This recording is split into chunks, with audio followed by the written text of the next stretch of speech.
Fala aí, galera botafoguense, tudo beleza? Rapaziada do Botafogo, não tá lá essas coisas, né, meu irmão? Vou até retirar o pet aqui de campeão da Libertadores por enquanto. O Botafogo, meu irmão, já fez a sua festa que merecia, né? Agora eu vou deixar aí apenas o pet de campeão brasileiro aí de 2024. O Botafogo já não está mais na Libertadores, mas beleza, porque o Botafogo ainda tem aí a Copa do Brasil e o Brasileirão para disputar. E, meu irmão, vou trazer aí as melhores reações vascaínas que perderam aí para o Corinthians, né, meu irmão? Isso é um bom sinal, porque a gente vai pegar eles lá em São Januário. Foram lá que eles perderam para o Corinthians. Se Deus quiser, a gente vai retomar aí o rumo das vitórias contra o Vasco. A gente precisa dessa Copa do Brasil, um título de expressão esse ano para curar as feridas que foram realizadas aí ao longo de 2025. Rapaziada, link dos canais na descrição. Bora pro vídeo que tá muito bom.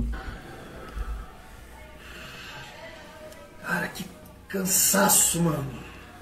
Tristeza, velho. Vasco entendo, suga. Mas suga a nossa energia, mano. Te entendo, suga né? demais.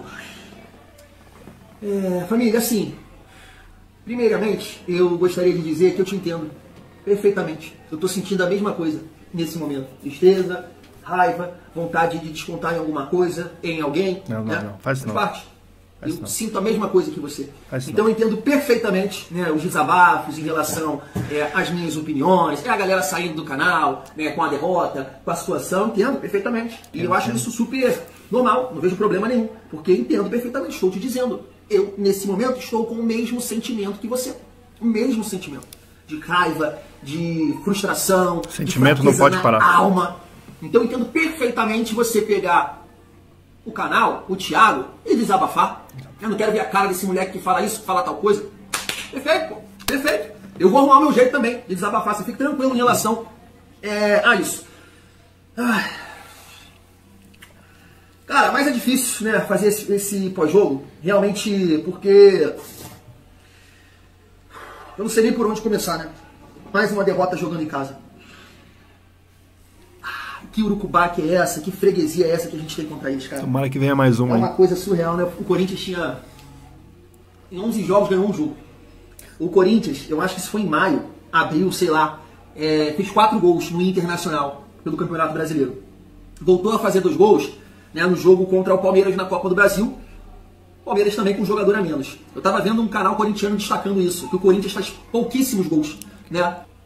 E aí ele não fez isso ali na saída do Tietê, e nem no intervalo. Família do céu, quando o Vasco empatou o jogo, aí o jogo foi rolando, cara, eu tava aqui o tempo todo com meu pai, com meu primo Felipe assistindo o jogo, eu falei, meu Deus, ele não vai mudar o time, esse cara tá me enlouquecendo, ele não vai mudar o time, tá muito claro, tira o mundo da cabeça de área, tira ele daí, bota alguém pra correr, pra competir, vamos lutar pelo jogo, bota alguém pra dividir, bota alguém pra correr, pra suar, vamos, Guilherme, pelo amor de Deus, como é que tu não tá enxergando isso? O que ele faz? Ele espera tomar o gol para entrar com o Barros e para entrar com o André Jones.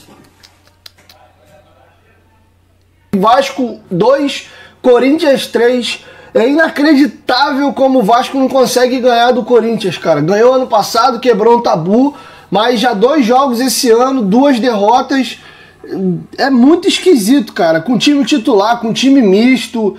É bizarro, mano. Tem umas paradas que às vezes eu olho pro futebol assim, parece que vai além do natural, sabe? Que tem uma interferência assim, ó, esse aqui não pode ganhar desse, aquele dali não pode ganhar daquele, esse ganha desse, mas quando chega em decisão, esse que ganha sempre desse na decisão não ganha desse. Tem umas paradas assim que repete sempre no futebol que é bizarro, é meio paranormal quase até. Mas enfim, tirando esse lado aí da discussão do místico, o Corinthians ganhou porque jogou bola. O Corinthians foi melhor que o Vasco o jogo inteiro. Esquecendo o sentimento nosso de vascaíno aqui, o Corinthians mereceu ganhar o jogo.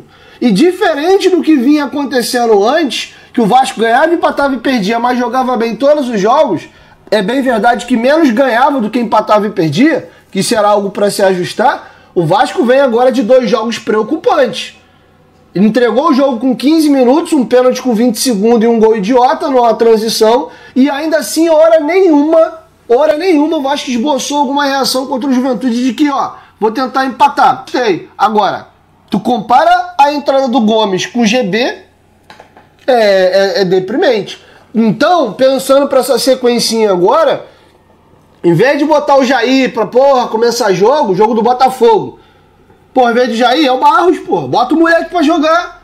Enche o moleque de confiança. De repente o Diniz queria uns dias pra ver ele treinando, dar umas orientações, dar uma lapidada, beleza, show. Estreou hoje, jogou bem, mantém. Então, vitória merecida do Corinthians aí. E é isso, assim, a gente fecha o pós-jogo de hoje. Porra, que raiva, eu odeio perder pro Corinthians, mas eu só perco com o Corinthians. A gente pontua mais em Itaquera do que em São Januário. Lá de vez em quando a gente dá belisco um empatezinho. Sem saco pra falar de Vasco, né? O Vasco é uma coisa que suga as energias da gente, né? O Vasco vai deixando a gente cada vez mais desanimado com o futebol. Eu tenho certeza que hoje eu gosto muito menos de futebol do que 10 anos atrás.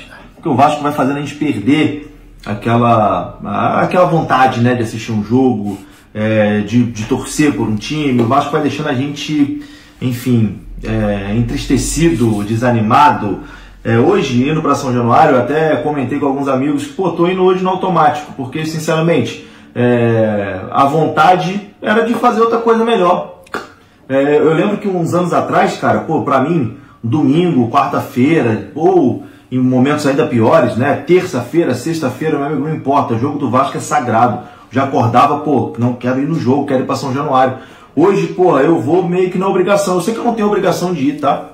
Alguém já deve comentar aí, pô, mas você vai porque tu quer, tu não é obrigado. Eu sei que eu não sou obrigado a ir. Mas enfim, a gente que mora aqui no Rio de Janeiro, né, a gente tem esse hábito de ir em todo jogo, então a gente se sente meio que na obrigação de ir. Até por conta das pessoas que moram em outros lugares do Brasil e que, pô, daria a vida para poder estar um dia em São Januário. É um time muito frágil. Aqui, eu vou falar uma coisa que eu acho que talvez vai ser um pouquinho polêmica. Não sei se você aí vai concordar. Fica à vontade também para dar a sua opinião aqui nos comentários. Mas eu acho que se o Vasco não trocar o treinador, e não é que eu estou falando, não troca o treinador que vai melhorar. O time é uma merda, tem que contratar. Mas eu acho que com o Fernando Diniz a gente não consegue escapar do rebaixamento. Eu não acho o Fernando Diniz um treinador ruim não, tá? Acho o Diniz um bom treinador. É só com o Fernando Diniz que o Vasco conseguiria uma atuação igual conseguiu contra o São Paulo, que fez 3-1 no Morumbi, igual conseguiu contra o Santos, que fez 6-0. Só o Fernando Diniz consegue tirar do time isso, fazer partidas mágicas. Só o Fernando Diniz conseguiria, nenhum outro treinador conseguiria. Mágico. Foi o que eu vi, subiu ali a plaquinha de mais um, mas ficou só em 8 realmente. O árbitro terminou o jogo aos 53 minutos, né? Bom, fim de papo. Em São Januário o sofrimento não tá parando realmente, né, cara? Porque é impressionante.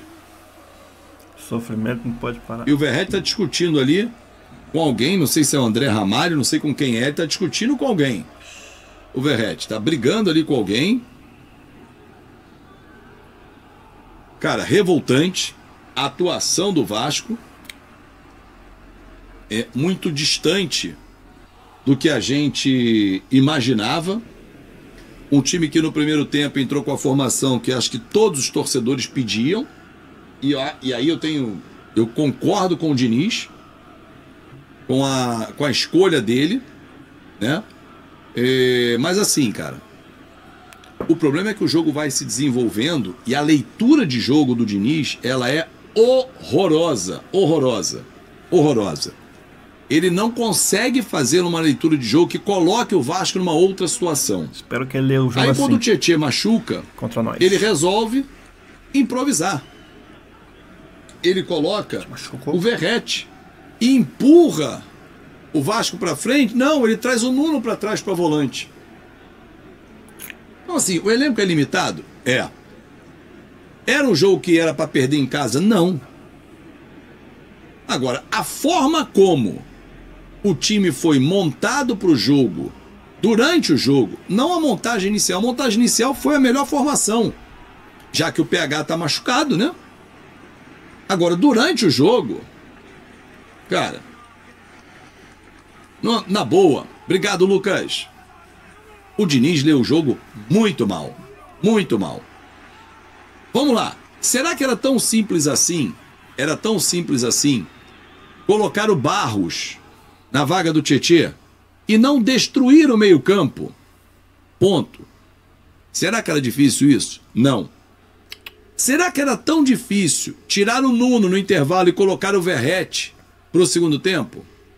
O Nuno, coitado, ele se fudeu durante o jogo. Terminou, parceiro? Terminou.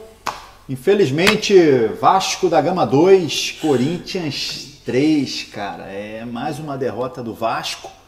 E depois daquele jogão contra o Santos, né, cara?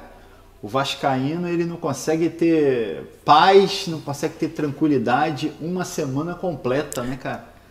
A gente ganhou o Santos no domingo, 6-0, né? E qual era a sensação? Pô, o Vasco agora vai crescer no campeonato. Pega o Juventude, ganha. Se ganhasse do Juventude na quarta-feira, teria passado o Santos e o próprio Corinthians na classificação, tá? Mas aí perdeu, beleza, aquele pênalti aos 24 segundos do primeiro tempo, depois tomou um outro gol antes dos 15 ou até os 15 minutos ali, 2-0 Juventude, foi um jogo difícil, tá? O Vasco ainda insistindo com aquele jogo de cruzamento na área para o Verratti contra. É isso aí, rapaziada. Essas foram as melhores reações vascaínas aí, que se está ruim para nós, está pior para eles, meu irmão. E a gente precisa utilizar isso a nosso favor, porque o jogo aí pela Copa do Brasil vai ser muito importante para a sequência da nossa temporada, meu irmão. E o Botafogo acaba de fazer o segundo gol ao vivo aqui no React do Vascaínos. O segundo tempo estava muito ruim, mas o cara aí, camisa 9, que acabou de chegar no fogão, acaba de fazer o gol, graças a Deus, meu irmão. Deu sorte, tá dando sorte, meu irmão. É a virada de jogo do fogão, rapaziada. Ficando por aqui, tamo junto e até o pós-jogo, hein.